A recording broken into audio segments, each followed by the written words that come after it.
Well, to discuss Malaysia's election further, I'm joined now by Mahathir Mohamad's son, Mukhriz Mahathir. He's also the deputy president of the opposition Parti Pribumi Bersatu Malaysia. He joins us from the state of Kedah.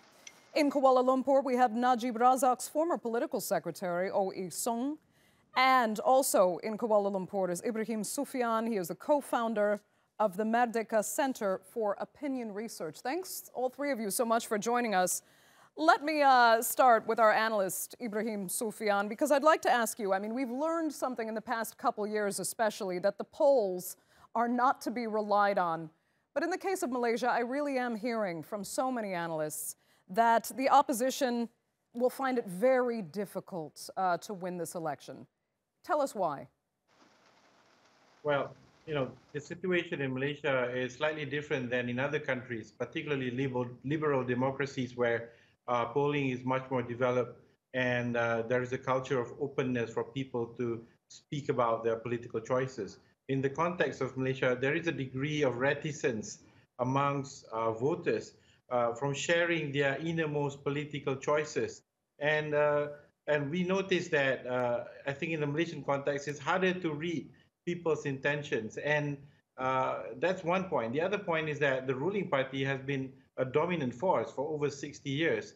And particularly in rural areas, they continue to enjoy significant support. And so for the opposition to make good on the election day, they really need to win over the rural Malay Muslim electorate in a sizable fashion so that they can enjoy a clear victory. Otherwise, it's still going to be in the hands of the ruling party. Okay.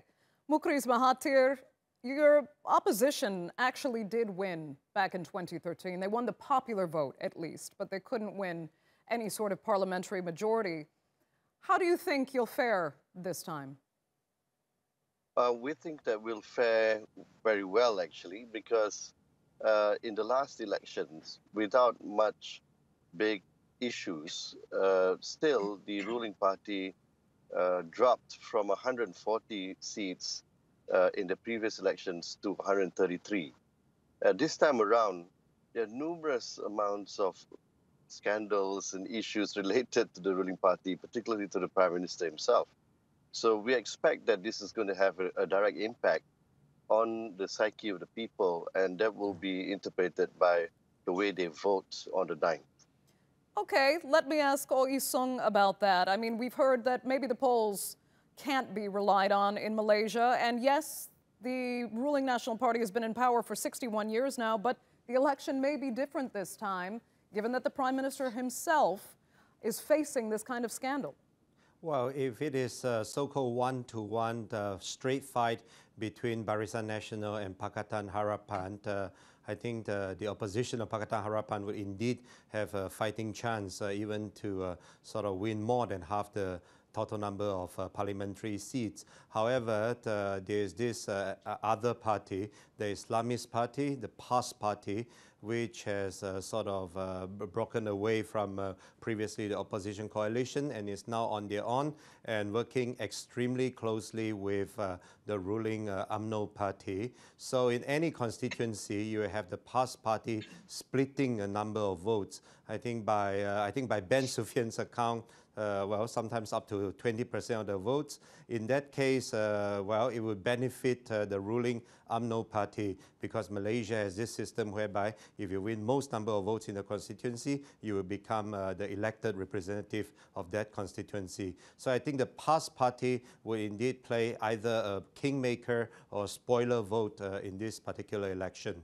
Okay, I mean, Ibrahim Suffian, do you agree with that assessment? Because I've heard that before, that the opposition's biggest loss was to have the Islamist party leave its ranks. It was part of the opposition coalition before, and it's lost that support now. Yes, I mean, I still continue to stand by that analysis. The reason is because the Islamist party is the second oldest party in Malaysia. And they have been in power, or rather they have been in politics for 6 decades as well. And they are embedded, particularly within the Muslim community in Malaysia. And although that they are not part of the opposition coalition, they will continue to have their base of support. And this base of support is sizable enough in many places, particularly in the rural areas of the country, to deny the Pakatan Harapan opposition coalition the chance to have a clear strike at victory.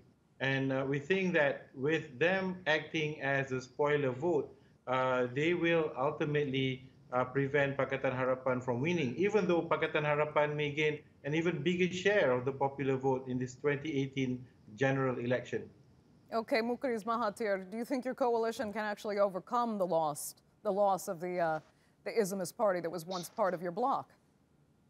Well, actually, the way we see it, the fact that the top leadership of Umno, the ruling party, and PAS in cahoots in some sort of another is anathema to their own supporters. You know, I mean, their own supporters don't feel that that's the best way to go. They have been mortal enemies for so long that they can't get themselves to support each other. So what I see in my own state up north, which is Kedah, is that PAS has lost considerable ground. And we think that they are going to be faring very poorly in these elections.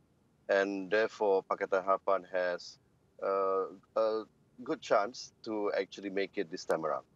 Okay, let me ask you, though, I mean, especially for international observers of Malaysia in this case, Anwar Ibrahim is still in prison. He was, for so many people outside of Malaysia especially, the face of the opposition.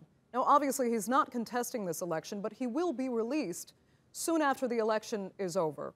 And it's been said that your father would actually plan to cede power to him should the opposition win this election. So are Malaysians going out, in the back of their minds, will they be voting in a sense, if they vote for the opposition, will they be voting for Anwar Ibrahim? They'll be voting for the future.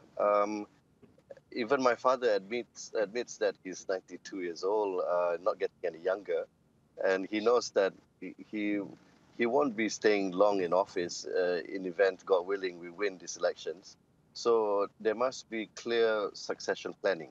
And the one that is being hoped for by the people, of course, is upon the release of Anwar Ibrahim with a pardon, allowing him to be active in politics again. Therefore, he's the right candidate to take on the top leadership.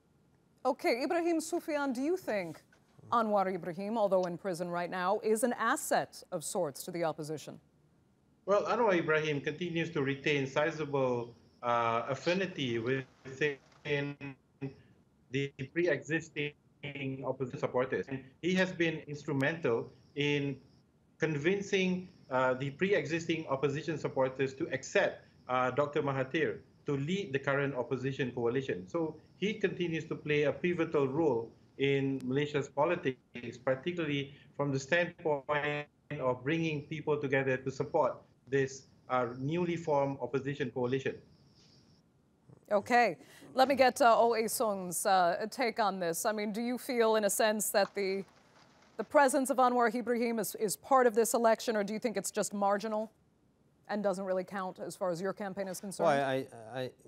Well, I think in this election, obviously, because he is in prison, therefore he is not presented very prominently. But as Ben Suffian said, of course, Mr. Anwar Ibrahim still retains a sizable support and is definitely an asset to the Pakatan Harapan coalition. But I think this election ultimately is about whether the voters at large, whether they would like to still retain the party or the coalition which has ruled them for over 60 years, or whether they would like to try something new, whether they would like to seek a change. It's more about that, whether they like UMNO, whether they like BN, or whether they dislike UMNO and dislike BN. And Dr. Mahathir, to a large extent, and perhaps Mr. Anwar Ibrahim to a lesser extent, simply because he's still in prison. They are agents for change who, in many people's mind, could bring about such change. Do you worry, let me ask you, as a reporter featured in the report that we ran prior to this panel here, there's an element as well as people that are just fed up with all parties involved and with the system of voting that they feel is generally unfair because of the way it's structured. It's called the Spoil Your Vote campaign, Undi Rosak. Let me ask you if you think that's an issue that you'll have to contend with, the apathy and the indifference of voters now that just are dissatisfied with Malaysian politics. Oh, Isung, go ahead. Well, I think the Undi Rosak campaign focuses primarily on the younger generations and more specifically on the so-called millennials. This particular subsegment of our voters who are, well, very, shall we say, difficult to please. For example, whereas previously the opposition coalition could pretty much take younger voters in a sense for granted, in a sense that younger voters would like change and they will therefore support the opposition. But the millennials, sometimes they have very specific demands. For example, they would think that the opposition did not do enough to champion certain of their yearnings and so on. And therefore, in order to punish the opposition, they will either stay home and not vote, or indeed so-called cast invalid vote. I think if there's any lesson to be learned from this, the opposition would have to sort of cater to this younger group of voters much more carefully in the future. Okay, let me ask Mukhriz Mahathir then. I mean, have you been catering to the younger generation in Malaysia? Some say you haven't, given that you've chosen a 92-year-old leader. But what's your take? Well, of course, having him as our leader brings up the average of the age up quite considerably, being 92 years old. But most of our candidates are youthful or even coming from the younger set, 35 and below. And therefore, we project a new kind of leadership that takes into consideration what the young people want for their own future. Even having said that, Mahathir Mohamad, everything he says inspires and resonates with young people. So I think the support that he gets himself, you'll be surprised, come very much from the youth, actually. Okay, well, let me get the assessment of our analyst then, Ibrahim Suffian. First, I mean, tell us where you think the youth really does stand in this election, in your opinion, and also the indifference of some, or I shouldn't say indifference so much as the anger of some that think it's worth casting a useless ballot as part of the Spoil Your Vote movement. Well, I mean, there is some cynicism amongst younger people about politics in general, and we see that here as well as in other parts of the world. But I think many Malaysians are very deeply interested about politics and the fate of the country's future. And the reason is because of a number of things. We do have a fairly youthful population, and we have a pretty well-educated set of young people that have tremendous potential and aspirations to do well in life. And I think for many people, they find that their potential is somewhat limited by some of the policies, as well as the shortcomings in terms of what the government is trying to deliver versus what they have said they intended to deliver. So when we look at the surveys that we've conducted, we find that young people, yes, are very critical, and young people do look up to leaders like Dr. Mahathir, because many of them grew up with him as a father figure for the country's development. And we think that more than not, majority of the younger people will probably support the opposition rather than the ruling party. Okay.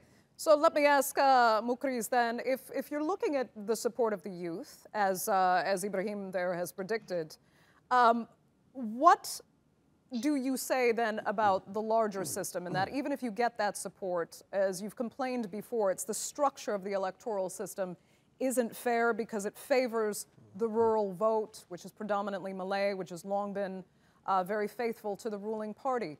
What will you make of the entire system? Will you begin calling for real reform in the electoral system? And how will the opposition reform itself? Well, what we've seen happening recently is the kind of gerrymandering that's been going on is polarizing the constituencies by ethnic groups, by race.